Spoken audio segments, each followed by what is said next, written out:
এটা আমি কি শুনলাম, এতদিন অপু বিশ্বাস ক্যামেরার বাইরে ছিলেন কেন জানেন? অসুস্থতার জন্য। সে অসুস্থতার জন্য এতদিন সে ক্যামেরার বাইরে ছিলেন। তো সে পরশুদিন যখন 15 তারিখে যখন সে একটা ওপেনিং এসেছিলেন, সেখানে ইন্টারভিউতে সে অনেক কিছু বলেছেন, অনেক কিছু। তো সেই ইন্টারভিউতে এক জায়গা থেকে জিজ্ঞেস করা হয়েছে সে এতদিন কেন ক্যামেরার মধ্যে ছিলেন না, বা এতদিন কেন তাকে দেখা যায়নি। তখন সে বলছে সে নাকি অসুস্থতার কারণে ছিলেন না। তো আগে ভিডিওটা দেখুন, তারপরে বলছি। আমি নিজে অনেক সিক, আমার কথাই বুঝতে পারছেন। আমি বেশ 2-3 দিন আগে অনেকটা অসুস্থ ছিলাম ওয়েদারের জন্য। এটা আসলে কিছু করার নেই। তবে আমি বলবো যে পার্লার শুধুমাত্র ওয়েদার না, অল টাইম মানুষকে নতুন করে প্রেজেন্ট করে। কারণ আপনি যখন দেখবেন যে 2-4 দিন 5 দিন আমরা প্রচুর ওয়ার্ক করছি, কাজ করছি, তখন আমাদের অনেক বেশি কি হয় যে আমরা অনেক বেশি টায়ার্ড হয়ে যাই। সেই রিল্যাক্সিং এর জন্য কিন্তু আমাদের পার্লারে আসতে হয়।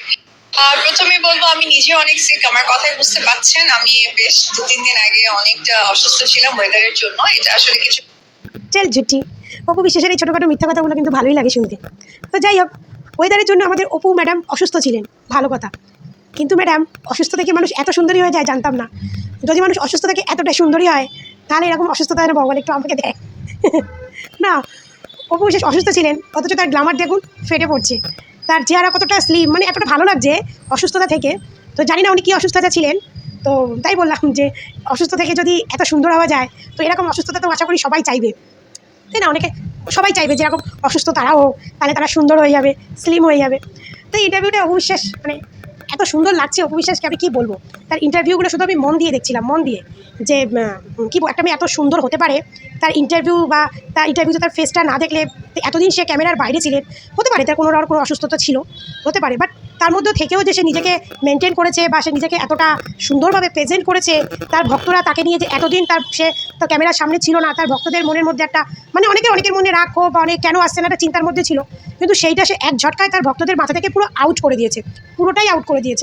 সে এমনভাবে এন্ট্রিটা নিয়েছে না, কী বলবো, বড় বড় বিজ্ঞত বড় বড় মিনিস্টারের থেকেও ফেল এমনভাবে এন্ট্রিটা নিয়েছে। তো যাই হোক, এই জিনিসটা দেখে কিন্তু পরকীয়ারে না জ্বলে পুড়ে ছারখার হয়ে যাচ্ছে। দেখাচ্ছে যে অপু বিশ্বাসের সামনের দাঁতটা আগে একটু এই সাইডটা একটু উঁচু টাইপের একটা গজ দাঁতের মতো ছিল, এখন সেইটা দেখা যাচ্ছে না। সে বললো যে এতদিন ক্যামেরা থাকার পেছনের কারণ কি এইটা, যে মুখ এইভাবে নিজেকে আরও সুন্দর করে সার্জারি করে প্রেজেন্ট করা, এরকম কিছু পরকীয়ারানির ভক্তরা বলতে চাইছে। তো আমার কথা হচ্ছে যে অপু বিশ্বাস তার নিজের ডিসিশনে সে সার্জারি করে হোক, যে করে হোক, তার যেটা ভালো লেগেছে, তো সেইভাবেই সে তাকে সুন্দর করে তুলেছে। তো যেভাবেই হোক সে তুলেছে সেটা ভালো, সেটা তার ব্যক্তিগত ব্যাপার। সে সার্জারি করবে না করবে, ভাই সার্জারিটা করতেও তো অকাত লাগে, পয়সা লাগে। তো সেটা যদি সে করে থাকে, তো খুবই ভালো করেছে, কারণ তার পার্সোনাল লাইফ সে কী করে তৈরি করবে সেটা পুরোপুরি তার ব্যাপার। কিন্তু আমাদের অপু বিশ্বাসকে যে দেখতে অনেকটা আকর্ষণীয় বা হট লাগছে, এটা কিন্তু মানতে হবে, বাস অনেকটাই সুন্দর লাগছে। আর বড় বড় সেলিব্রিটিরা এরা নিজেদের সার্জারি করে নিজেকে সুন্দর করে, কারণ তারা জানা দেখতে তাদেরকে আরও একটু সুন্দর লাগার জন্য, আরও একটু হটনেস লাগার জন্য এরা কিন্তু সার্জারি করে, যেটা হয়তো অপু বিশ্বাসও করেছেন। যাক, অপু বিশ্বাসের সার্জারিটাতে সাকসেস হয়েছে, এটা হচ্ছে ভগবানের কাছে ধন্যবাদ। কারণ এই সার্জারিটা তো অনেকের সাকসেস হয় না, অনেকের চেহারাটাকে নষ্ট করে দেয়। কিন্তু অপু বিশ্বাসের চেহারাটা যে আরও সুন্দর হয়েছে, মানতে হবে অপু বিশ্বাস পয়সা খরচা করেছে। আর করবেই না বা কেন, এত ইনকাম করছে অপু বিশ্বাস, তো নিজের প্রতি একটু খরচা করবে না? অনেক তো সাকিব করলো, এবার তো নিজেকে সেইভাবে তৈরি করতে হবে ভাই, এটা মানতে হবে। এখন যদি বাংলাদেশের মেগাস্টার সুপারস্টার শাকিব খান হয়, তো শাকিব খানের লেভেলে যদি কাউকে মাপা যায়, সেটা কিন্তু একমাত্র ঢালিউড কুইন অপু বিশ্বাস। সে ছাড়া কিন্তু এখন শাকিব খানের লেভেলে কিন্তু ইন্ডাস্ট্রির কোনো মানুষ নেই। সেটা আরও অনেক ভিডিও আমি দেখলাম, তো সেই ভিডিওগুলো আমি তোমাদেরকে দেখাবো। তো শাকিবের লেভেলে যদি কাউকে মানতে হয়, সেটা হচ্ছে অপু বিশ্বাস। আর এইটুকু জানি যে এই সময় অপু বিশ্বাস যে রূপে প্রেজেন্ট হয়েছে, এই রূপগুলো অপু বিশ্বাস কিন্তু বুবলির আরও ক্ষতি করলো। কারণ বুবলির তো এখন ডেলিভারির সময় চলে এসছে, অপু বিশ্বাস বুবলির এই রূপ, এই এতটা সৌন্দর্য দেখে হয়তো তার বিপি হাই হয়ে যেতে পারে। কারণ সে 2 দিন পরে বাচ্চার মা হবে, তার বিপি যদি হাই হয়ে যায়, তাহলে কিন্তু এই সময়টায় তার বাচ্চার ক্ষতি। তো অপু ম্যাডাম কিন্তু কি বলবো, একদম হ্যাঁ, বাচ্চা হওয়ার সময় বিপি হাই হয়ে গেলে তখন মায়েদের অনেক সমস্যা হয় না? তো অপু বিশ্বাস বুবলি শুধু বিপি হাই করছে না, বুবলির যদি শরীরে আর কোনো অংশ থাকে, সেগুলো হাই টেম্পারেচার এখন যাচ্ছে, বুঝলেন?